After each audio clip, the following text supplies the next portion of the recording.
Bienvenue dans La Voix des aînés. Il était une fois les métiers. Épisode 4. Couturière et ouvrière textile. On avait retrouvé dans les affaires de mes parents une capote militaire, jolie comme bleu. J'avais fait des affaires dedans. Nous avons oublié qu'au temps de nos aînés, toutes les petites filles apprenaient à coudre. Certaines, comme Yvonne, en faisaient leur métier. Elles rêvaient alors devant les magazines de haute couture. Et j'avais commencé à faire des patrons puis des modèles. J'avais 13-14 ans, oui, 13 ans. J'avais eu des problèmes de santé et il fallait que je reste très longtemps au lit allongé. Alors quoi faire dans le lit? Toujours lire. Et puis les yeux qui n'en voulaient pas. Et bien je m'amusais à faire des dessins sur du papier, une robe d'une façon, puis après je faisais le modèle comme pour le couper. Des petits croquis là, sur du papier, puis après ça allait à la poubelle pour passer mon temps. Et fait des chapeaux, des sacs à main à un moment, avec du tissu qu'on prenait ou qu'on trouvait, des tissus usagés. On laissait rien perdre.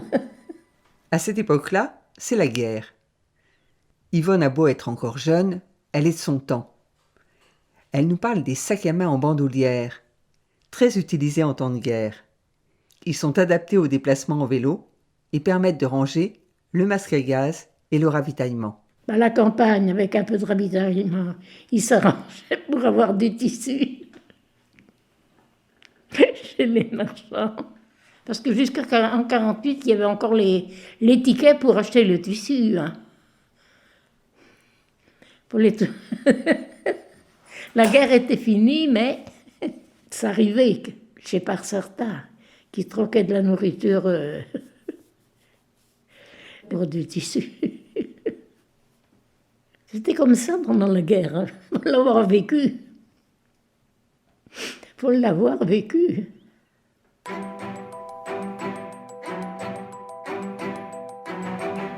Des années où les couturières sont très sollicitées.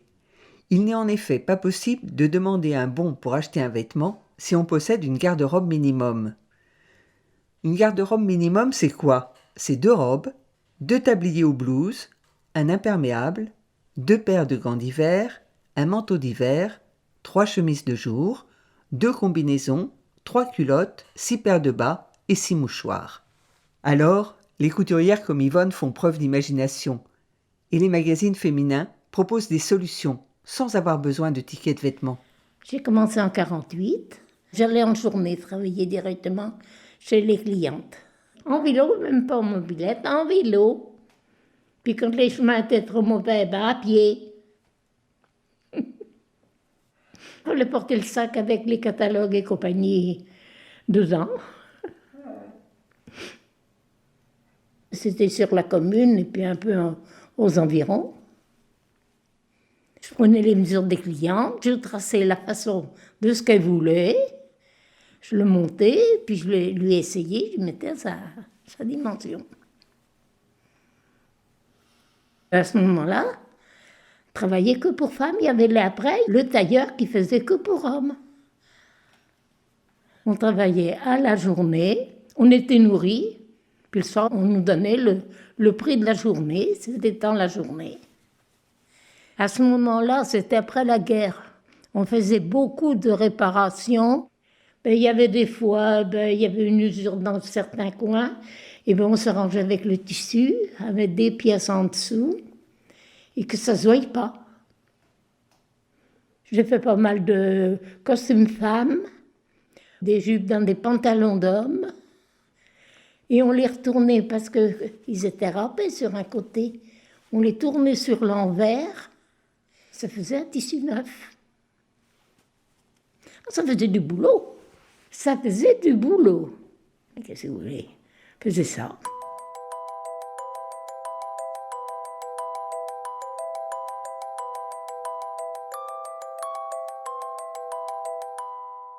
Yvonne travaille avec les machines à coudre de ses clientes. Et quand elles n'en ont pas, elle s'en fait prêter une par la voisine. Elles sont noires, avec des dessins dorés et une pédale. Il faut être 2 pour les déplacer. Je faisais que la campagne. Il n'y avait pas d'électricité. Qu'est-ce que vous vouliez faire?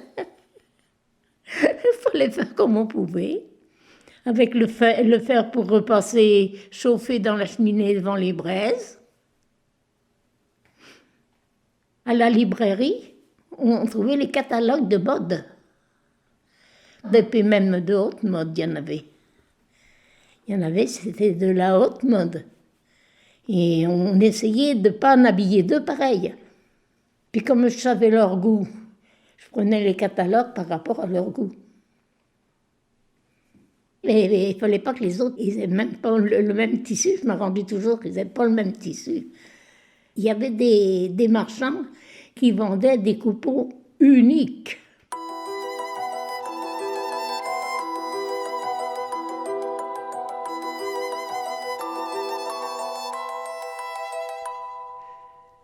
Depuis le XVIIe siècle, la mode est un fleuron français. Pendant la guerre, le pays perdra un peu de son aura au profit des États-Unis. Mais dès 1947, la haute couture française reprend ses droits. Christian Dior lance le New Look, comme le nommera la rédactrice en chef du magazine de mode américain, le Harper's Bazaar. Des vestes cintrées aux épaules arrondies, sur des jupes amples sous les genoux. Yvonne ne nous a pas dit si elle s'était inspirée de ce modèle de Christian Dior, mais cela ne serait pas étonnant. Je faisais beaucoup de robes habillées pour aller au bal, à la longueur de la mode au moment. C'était des robes amples. J'en ai eu une, celle quand ma sœur s'est mariée. Elle était en forme, et plus de 5 mètres de tour, tout cousu à la main. Ben, mes filles, elles l'ont toutes portée. Et je l'ai toujours.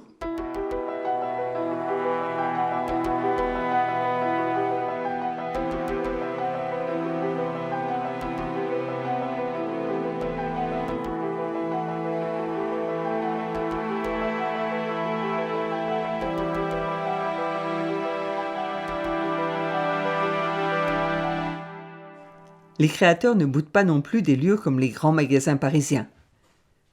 Ils se font connaître et diffusent leurs créations. En 1933, une collection signée par Paul Poiret est diffusée par Le Printemps. En 1934, c'est au tour de Lucien Lelon de lancer une ligne de vêtements pour le prêt-à-porter. Une ligne à des prix inférieurs à sa ligne de haute couture. Tiens, 1934. C'est l'année où Huguette devient vendeuse à Paris. Non, je ne me suis pas trompée. Huguette a aujourd'hui 105 ans. Et en 1934, elle a 18 ans. Quand vous voulez vous habiller bien comme il faut, vous allez au Printemps. C'est le plus grand magasin de Paris. Il y avait tout. Depuis les chaussures jusqu'au chapeau. Ah ben, il fallait être habillé comme il faut, hein. Vous aviez toujours des choses qui sortaient de l'ordinaire. Des fois, il fallait raccourcir ou rallonger. Ben, on conseillait aussi en même temps, hein. Il y a des gens qui ne savaient jamais quoi prendre quand il fallait aller à un concert ou... Alors, on l'a conseillé, fallait suivre la mode.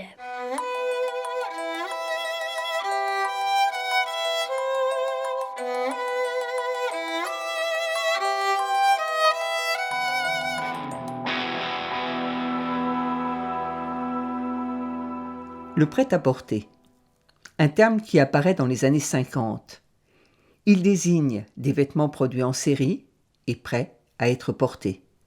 Il se fabrique dans des usines, comme celle des établissements Moreau, une bonneterie où Odette travaillera avant son mariage au début des années 50. Quand j'ai eu 18 ans, donc j'étais l'aînée de 10 enfants, j'ai appris d'abord un petit peu à coudre et c'est pour ça que j'étais employée aux établissements Moreau, Angoulême, rue de la Tour-Garnier. Et j'ai débuté à apprendre à faire des nœuds, apprendre à boucher les trous. C'était des métiers qui faisaient du jacquard, des métiers à bande, ça s'appelait des bancs.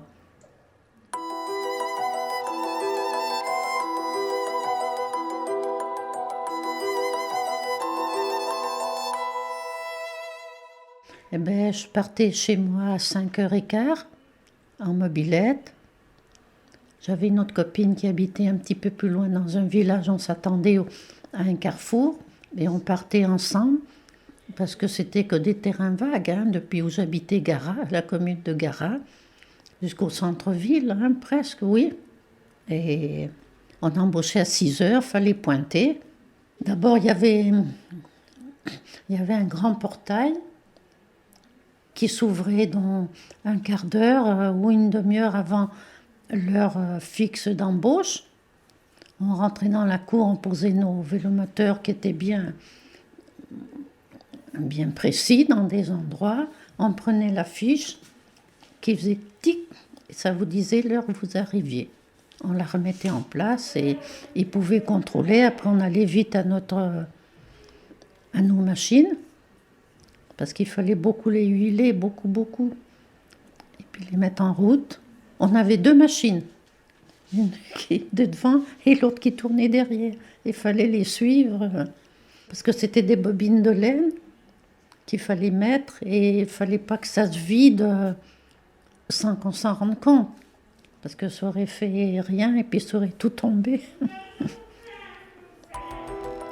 Monsieur René passait dans les rangs. Il vous saluait. Odette me parle de ses patrons comme si elle me parlait de sa famille. Je sais qu'une fois, Monsieur Moreau avait loué les cartelages, qui je ne sais plus s'ils existent, et il nous avait amenés à Fouras, au bord de la mer. Ça, c'était Monsieur Jacques, on les appelait Monsieur Jacques. Sa femme et Monsieur Claude. On disait, voilà Monsieur Claude qui passe, il était beau. Et où je suis? Je suis là. Odette quittera l'entreprise en 1959. En 1984, l'entreprise Moreau, comme bien d'autres, commencera à délocaliser sa production vers les pays du Sud et d'Europe de l'Est. En réaction, les employés occuperont les locaux pendant 722 jours. L'entreprise fermera définitivement ses portes en 1996. Quittons la bonneterie, les vêtements en général, pour entrer avec Claudine dans l'atelier de tissage où elle travaillera jusqu'à son mariage. On faisait des torchons, on faisait des draps, on faisait des trucs qui maintenant n'existent plus parce que à la saison des moissons, eh ben, il leur fallait des sacs. Maintenant, c'est fini tout ça. Puis à ce moment-là, il y avait beaucoup de camions qui étaient bâchés. C'était des bâches. Maintenant, on n'en voit plus des camions qui sont bâchés. Il y avait des métiers qui étaient à part, parce qu'évidemment, ça faisait des métiers qui faisaient presque 4 mètres. Hein. Ça, moi, je ne l'ai jamais fait. Papa n'a pas voulu, il m'a dit non, c'est trop fort pour toi. Il y avait les grandes laises après. Les grandes laises, c'était aussi des métiers à tisser, mais qui faisaient des draps dans toute leur largeur, en 2,40 m. 1,20 m d'un côté, puis 1,20 m de l'autre. Et tout ça, j'ai 88 ans, il y a des années où j'ai pensé ça. Oh là là là là.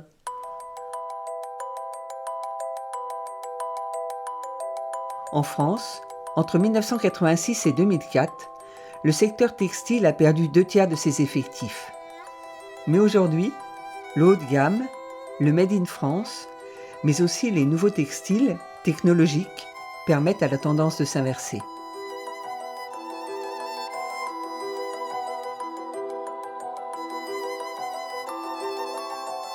Yvonne, Huguette, Odette et Claudine vivent aujourd'hui en maison de retraite. La Voix des aînés, une production signée Partage de Voix avec le soutien de la Fondation Corian pour le bien vieillir. Réalisation Sophie Pillot, Agnès Maton. Musique David Gubitsch. Retrouvez leurs voix, leurs souvenirs, leurs confidences sur le site de la Fondation Corian pour le bien vieillir et les plateformes de téléchargement.